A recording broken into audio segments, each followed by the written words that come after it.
When you listen to a sermon by somebody who is largely superficial, they don't read a lot, they don't study a lot, they just go about life. They come home, they watch TV for 4 hours, binge watch whatever, they carry on. Good people, all the rest of it. But when that sort of person preaches or that sort of person leads a Bible study, what they're saying is everything they've got.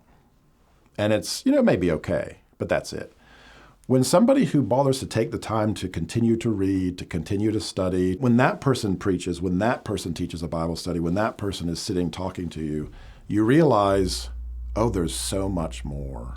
Even though they're not necessarily saying it.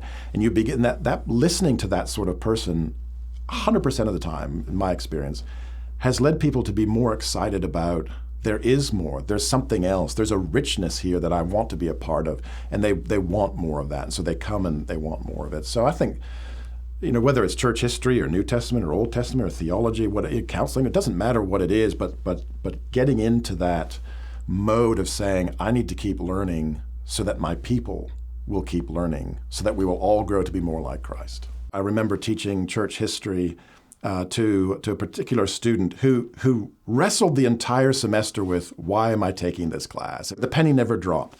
Years later, I ran into him and he said, I need to apologize. And I said, for what? You were a good student. I can't imagine for what.